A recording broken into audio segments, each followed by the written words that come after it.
Well, welcome back. Friday, March 6, 2026. I am Seth Leibsohn. Welcome to the show. As per usual on Fridays, we like to open up with a kind of a summary of the politics of the week, and then we end with the exact opposite, moving us into a Sabbath-oriented frame of mind in the final hour.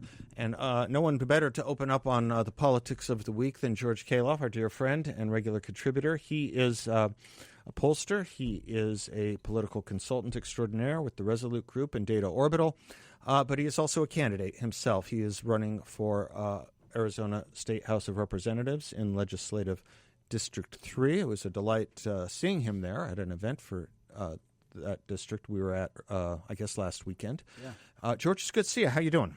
I'm good. It's a beautiful Friday, the end of another great week. I've got no complaints. I will say our 4.5-month-old gave us a run for our money last night. But other than that, well, that's right. I saw you twice this week, didn't I? Yes. Yeah. And I got to see the 4-year-old. Yeah, I think for the first time. Yeah, he's a 4-month-old. Yeah, he gave us a run for our money last night. But everything good? Good. Yeah.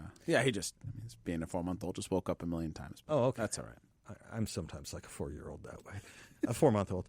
George Khalaf's website is georgekhalaf.com, Khalaf, if you want to help him out or learn more about him. It's a great thing to do. I was just informed that you were at an event last night. We promoted it here and did so with the organization's leader, Kim Miller. It was America's Women, their annual gala event. Tell us about it. Yeah, it was, one, I've been a big fan of the organization since they had gotten started, and it first started off more focused on Arizona. Now it's focused nationally, and the theme of the night last night was Strong Women, Strong Nation, which I love. I am married to a very strong woman who is amazing and who I met because of the work that we get to do in public policy and politics, so I'm very blessed by that.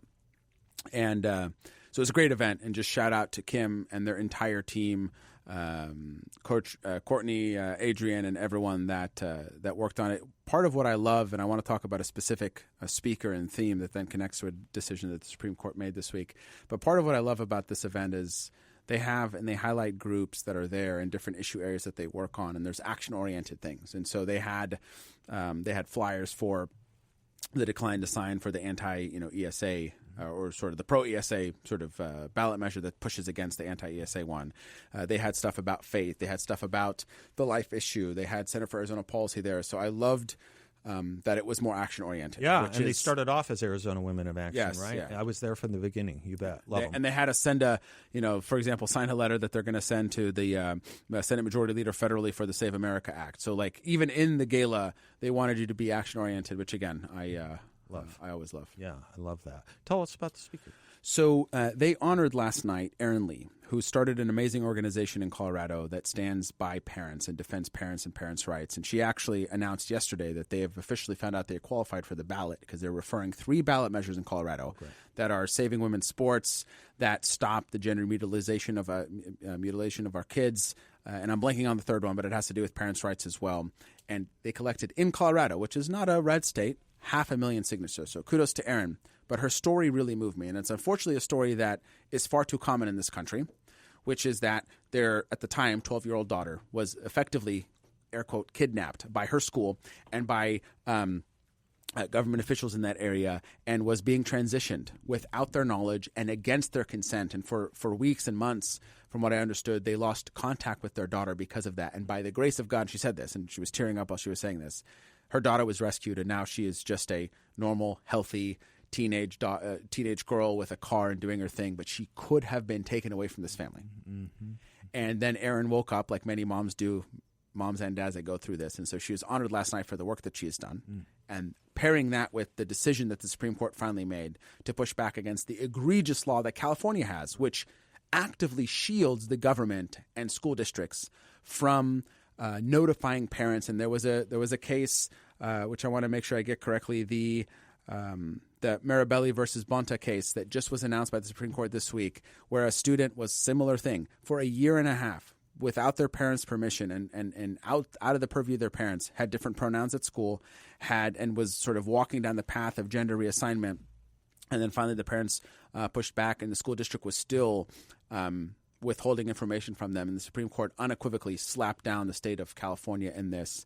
And this is heavy on my heart. I've got 3 boys. We talk about that so often on the show. And as many people around our state have children, we cannot imagine the horror that our child could be convinced to change their gender without parental permission and by other adults is unconscionable and disgusting. And as a society, and I'm grateful that Erin stood up, not just for her daughter, but now is standing up for all of our children, and that we've got great work here in Arizona, but there's still more work to be done, Seth. And so this was just, it's been heavy on my heart. I want to speak up when things really move me like this.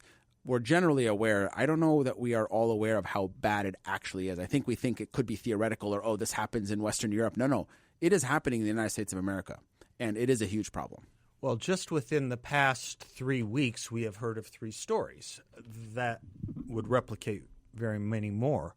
One is the story of whom you saw and heard last night. One is the story of the California case that went to the Supreme Court. And one is the person that Donald Trump highlighted at the State of the Union address. This thing happens. To repeat, schools, the state law mandates that schools cannot share, administrators and teachers cannot share with the parents the efforts a child may be going through against their parents' wishes to change their sex. Literally. And parents find out often way too late. And it's an interesting thing when you take it just a step back for a moment to think about the energy behind these laws when they do get passed, or the motivations, I should say, perhaps, that there are people who think that this is a good and right thing to do. This is how these laws make it. In places like California, there is obviously a majority of state legislators and a governor who believe this is actually a good idea.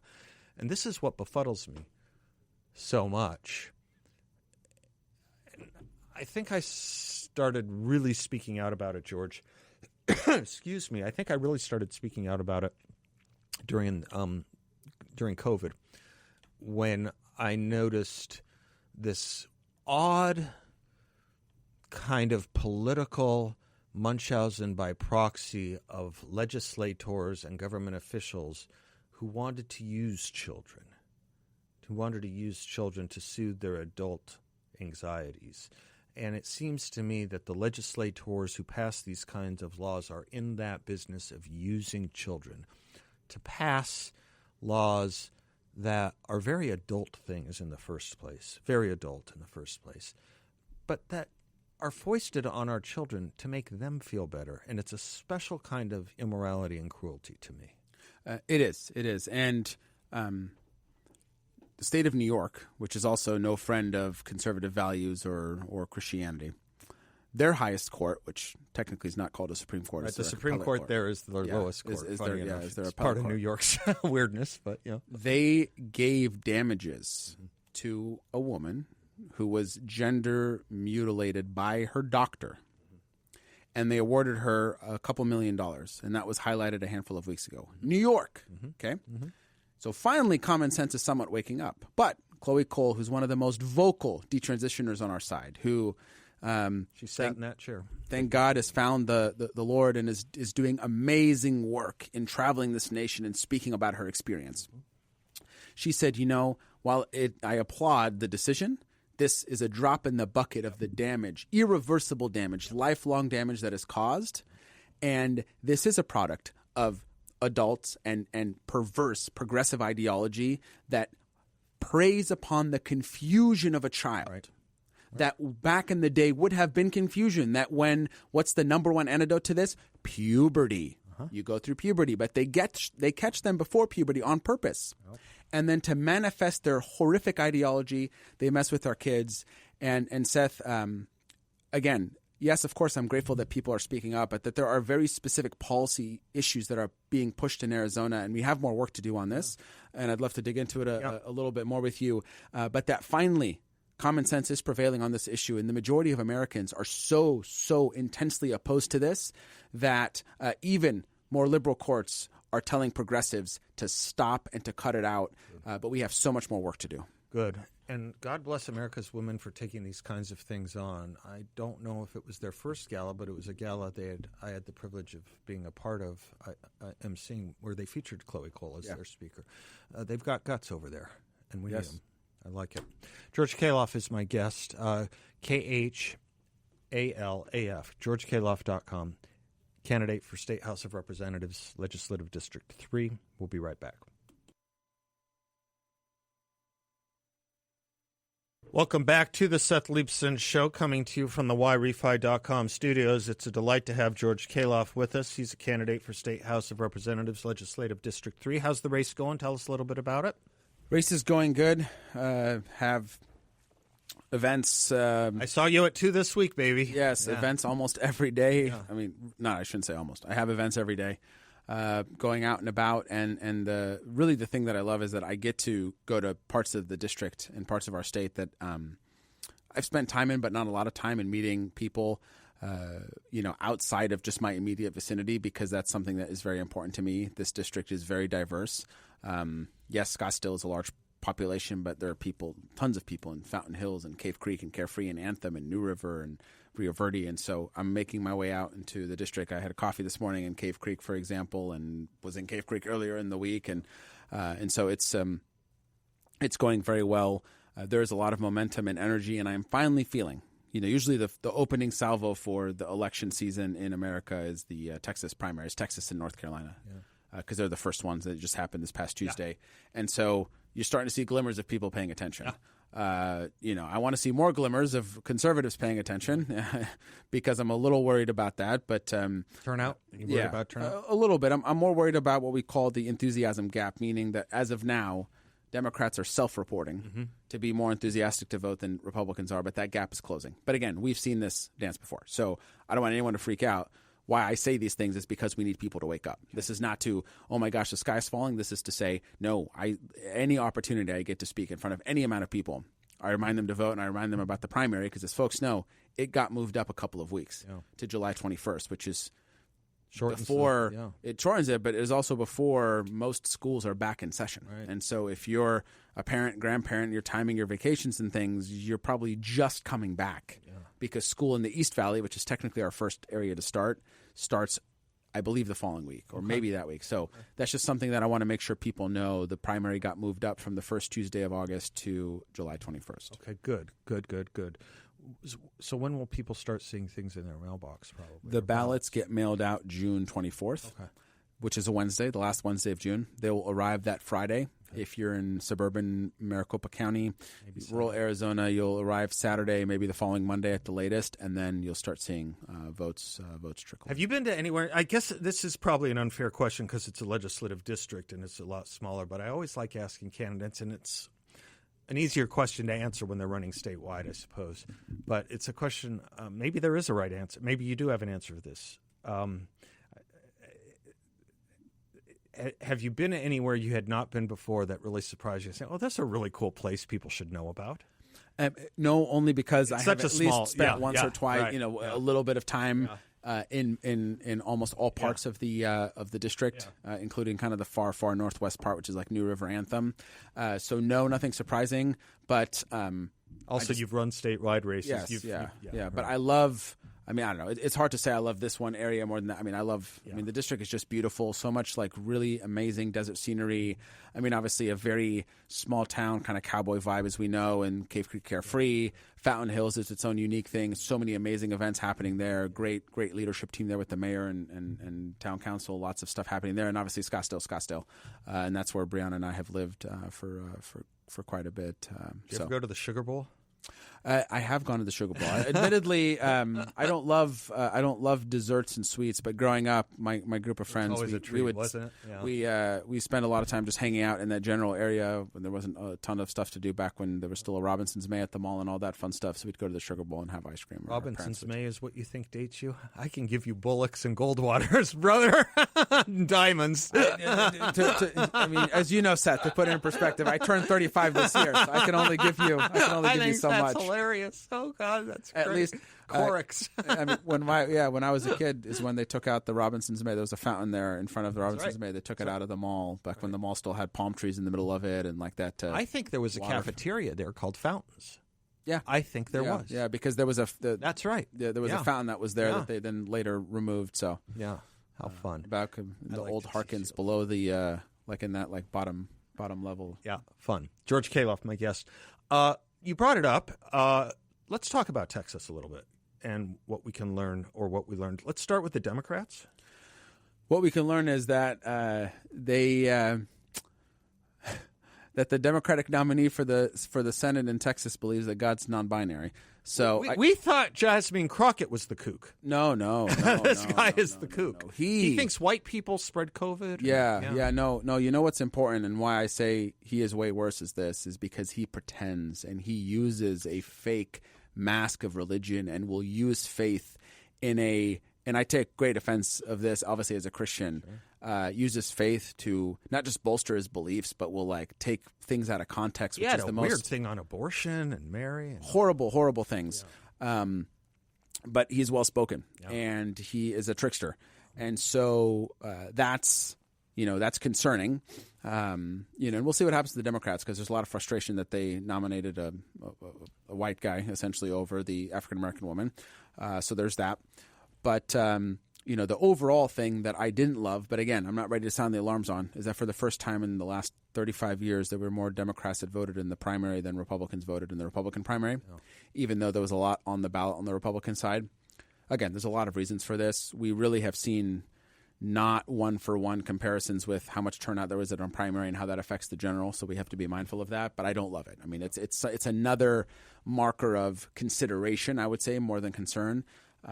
Now there's a runoff coming up, mostly on the Republican side, right? The big one is between. Yeah, talk to me about that dynamic between Paxson and Senator Cornyn. Yeah. Thanks, John Cornyn. Yeah, talk to me about that dynamic. It is your quintessential senator who's been elected in D.C. versus the firebrand attorney general. Now Ken Paxton has his sort of dynamics. It's beyond that. Turning Point's very clearly endorsed him. The president is slated to endorse somebody he alludes to soon. He's not saying who. Cornyn is in leadership in the Senate, so there's that dynamic. I don't know. I mean, they were very, very close to one another. Then the big question is, if you voted for Congressman Hunt, where do you go? Yeah, who do you think he drew? I mean, in a way, it's a protest vote, but I don't know. I mean, it's really going to be who out hustles in the runoff. But I would say more importantly is the president sounds like clearly he's going to weigh in. So I think whoever the president weighs in on, the president's saying like, if I weigh in on you, I want the other person to drop out. So we'll see how that. You think goes. that is a potential that he weighs in? That if he weighs in, the other might drop out.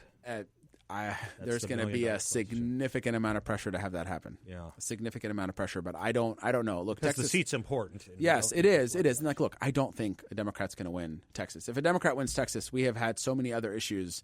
We're going to feel it way worse in Arizona in all candidness because we know that Texas is to the right of us electorally. There's no way around it, even though they've got some sort of quirky political things.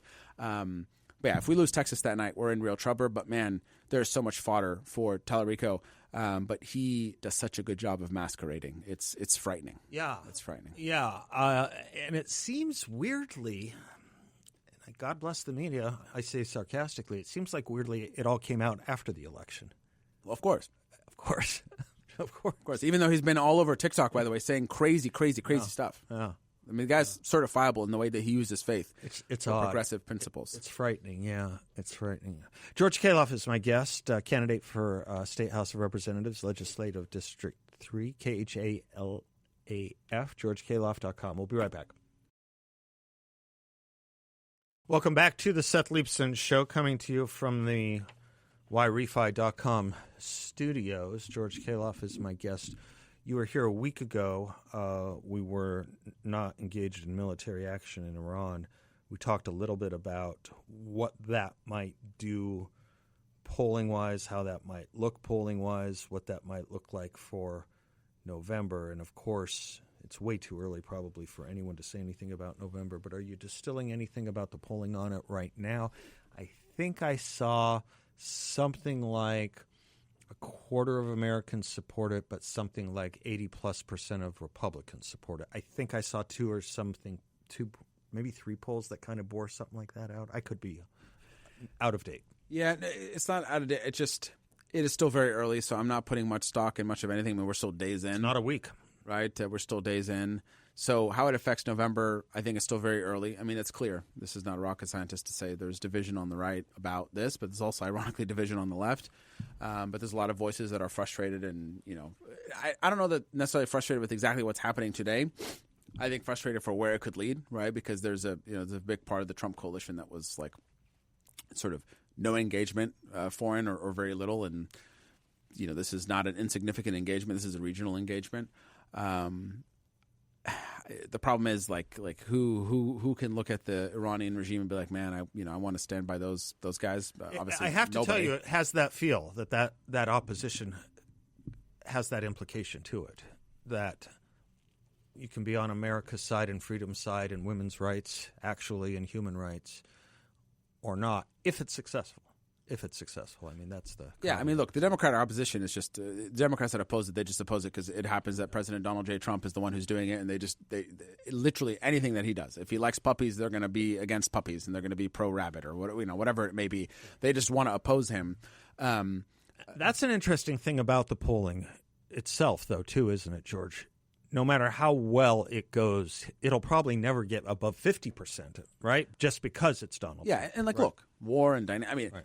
But I think what should be bifurcated is, in general, I think it's safe to say that the majority of people are like, yeah, no, this regime is not a regime I'm going to defend. I think it's a question of, it's the old adage of like, is it or is it not in America's, best interest to do this? Right. They are the largest state sponsor of terror, hands down, period, for sure in the Middle East, if not in most of the world. And they have auxiliary groups like Hezbollah and others in many places. And they are indiscriminately now firing on NATO nations and doing absolutely crazy, crazy stuff. So you can tell they're kind of in their last days. But they had a big hand in ruining Lebanon, too. Oh, yeah, 100%. I mean, Lebanon and all kinds of – I mean, they've just sheer chaos. And obviously President Obama's administration funded them essentially for 8 years with the Iranian nuclear deal and the pallets of cash. It was the worst thing that we could have done. On the other hand, like we have to do it cognizantly. I mean, I know there's a lot of commentary about what do we do and the effectiveness. I mean, obviously so far it is yes effective, and there's a very clear downward trend of like the amount of things that Iran's able to do. But you start talking about boots on the ground, and yeah, well, they don't have to be ours. They don't have to be our boots. Yeah, so that's something that we 100% need to be mindful of. But we're still weeks and weeks away from sort of how does it affect November. But I think there's also just general consensus that I am glad and we are blessed that this is President Trump and Vice President Vance and Secretary of War Seth and Secretary of State Rubio that is in charge of this, and obviously all of our men and women, and not Obama or Biden and Lloyd Austin, Kamala Harris. I mean, it could have been catastrophe for them to touch. Well, everything they touched was, starting with the withdrawal from Afghanistan, which I think sent signals that we are still feeling the reverberations of today. Never mind that Afghanistan is in the hands of the Taliban, but I think it sent a signal to Russia that it could invade Ukraine because they were dealing with a paper tiger. My sense of watching Donald Trump's foreign policy and defense policy moves from the first term to last year is that he acts, if he has something greater than, I couldn't tell you what the number is, but a very high, 95% maybe plus likelihood, guarantee of success. He doesn't do military failure. And it seems to have been that which motivated so much in his first term, and certainly last summer, the actions he took last summer. So that's why I'm a little more buoyed than most. Yeah. I gotta say, I was reading Peggy Noonan's column. Do you still read her column? I'm not recommending it, but I still read it. She was saying this has the potential to lead to an all-out war in the region, and I thought, yeah, with all the other countries on our side, I don't understand who's on our own side anymore. They've attacked more Arab countries in the last week than Israel has since its entire existence. Do you realize They that? attacked Azerbaijan. And Azerbaijan. Good night. We'll be right back.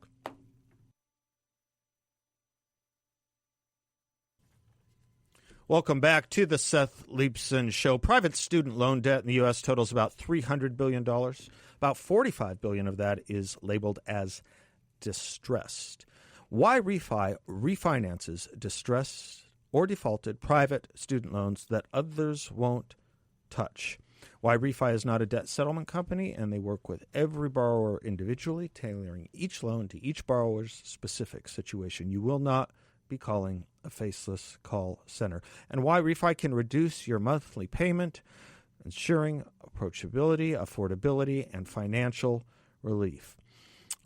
If your private student loan debt is keeping you up at night, ruining your life, doesn't have to. Just call Why Refi. You can visit them online, whyrefi.com, or give them a call, 888-WHY-REFI-85. George Khalaf is my guest. I had, speaking of, legislative districts and competitive races, I had Karen Warner in studio yesterday and Pam Carter the week before. This is my legislative district, Legislative District 4. It's from where we broadcast from. Nervous would probably be putting it too strongly, but we don't have sure things in a very, very, very narrow majority of the Senate and the House. I think Karen said we have a 2-seat majority in the Senate right now. Yes, yeah. So 17-13. So 2 seats in the Senate, 33-27, 2 seats in the House. LD4 had been, it is still a swing, but had been a divided district. So some Republicans, some Democrats. This last year we swept, and it's all 3 Republicans now. Ironically, LD4 has a registration advantage of about 12.5%, but has a disproportionate number of Republicans that tend to split ticket, meaning they'll go Republican and Democrat depending on the person. But, look, there's a lot of really good work being done by the House and Senate right now. And a lot of she was rattling it off, you bet. Amazing policy, and Senator Warner in particular, and we talked about this last week, in being the chair of the Health and Human Services Committee in the Senate, has done quite a bit of work. And look, this is what I love, and frankly, why I'm running for office.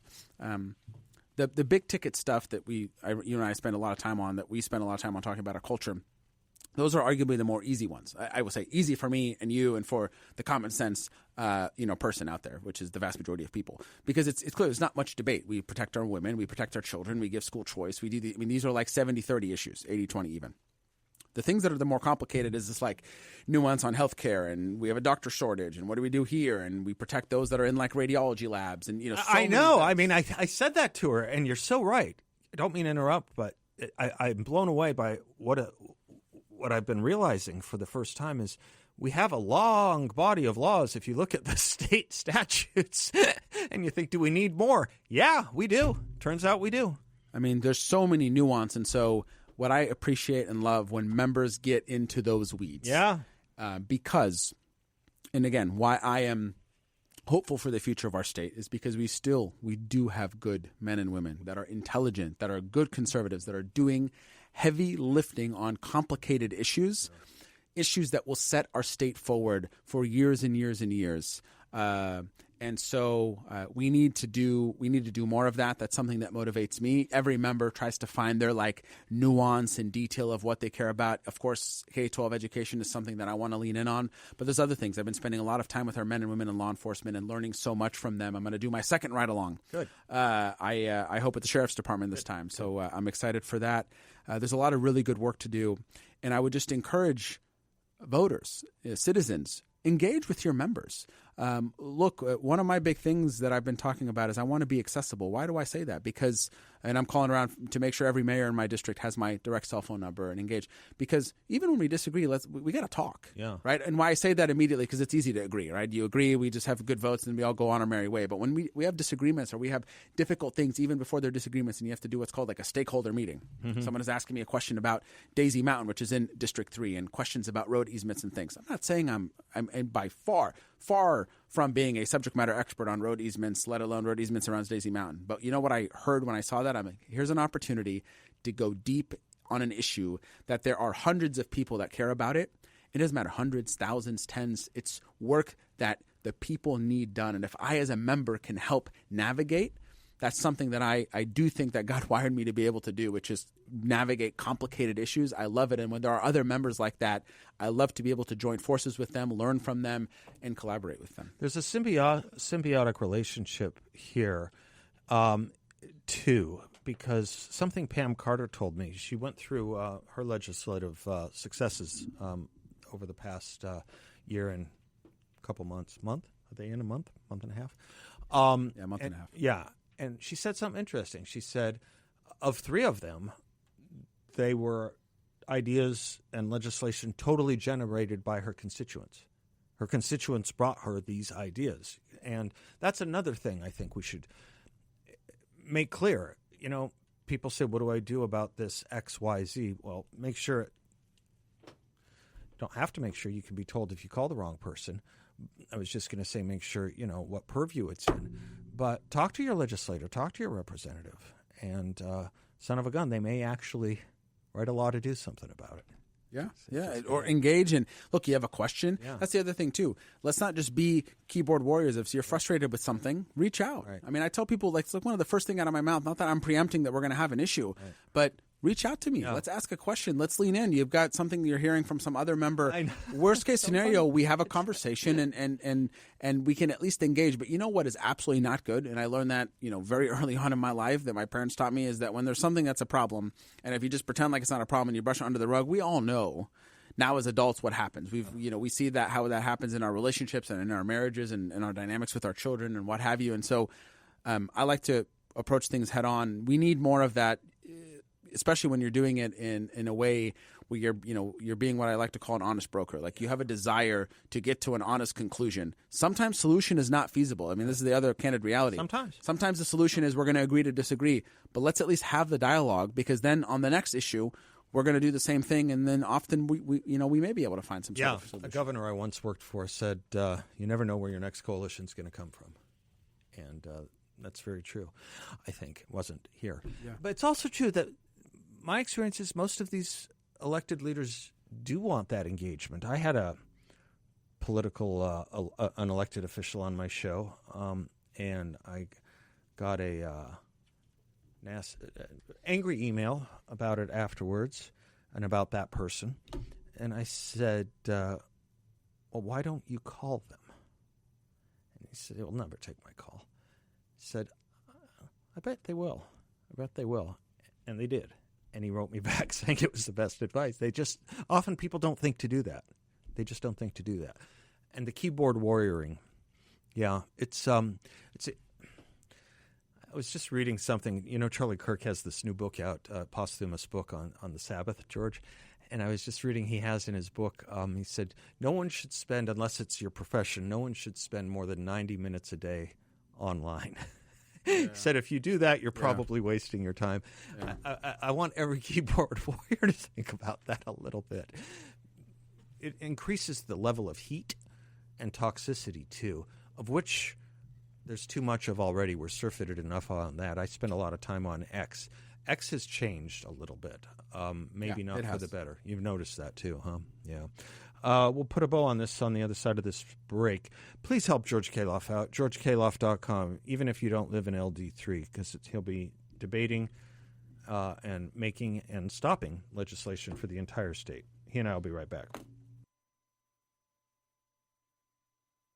Gold and silver in the news a lot currently as more people are looking to protect their wealth with tangible, hard, real assets that are easy to liquidate. So they turn to gold and silver, and with CMI Gold and Silver, you won't have a better experience anywhere else. Gold and silver have been used against inflation and market conditions for thousands of years, and I just love CMI Gold and Silver. Highly recommend them. Low premiums, great customer service. Check them out online, cmigs.com. In business for more than 50 years, CMI Gold and Silver has helped clients nationwide since 1973, and they are the nation's oldest precious metals firm. If you talk to a salesperson there, they are all non-commissioned. They're non-commissioned brokers. That's a better word for it. 800-528-1380 or cmigs.com. George, I wanted to thank you. You reminded me, as I was at one of your events this past week, I was talking to someone who I saw their name tag, but they couldn't show up, and I was just checking on them because I hadn't seen them in a while, and I thought it would be fun. person said, "Oh, I just love George. I just love him so much. I had a family thing. I couldn't come to it." That's the truth about your candidacy. You're a heart and soul candidate. And when you gave your opening comments, which I have heard versions of several times now, I can never hear enough. You have a couple minutes here. Would you do a version of your opening comment? I just can never hear it enough.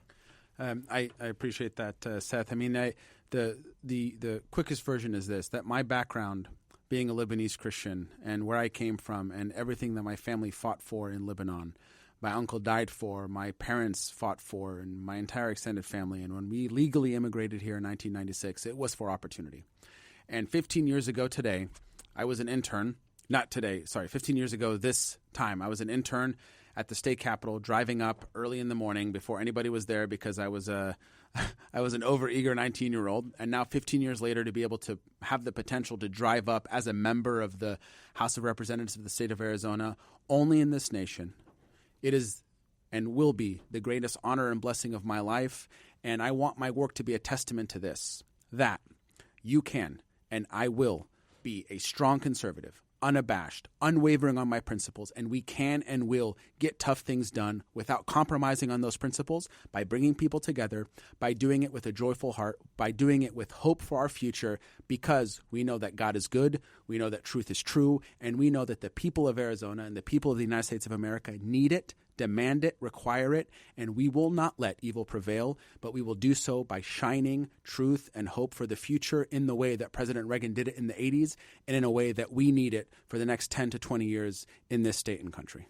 Thank you for that. I think I've known you 11 years, if I'm not mistaken, and I can tell the audience and everyone else I know, with George, his yes is yes and his no is no. GeorgeKhalaf.com. Thank you for being here. Thank you for running. Thank you, for Seth. office. And we'll be right back.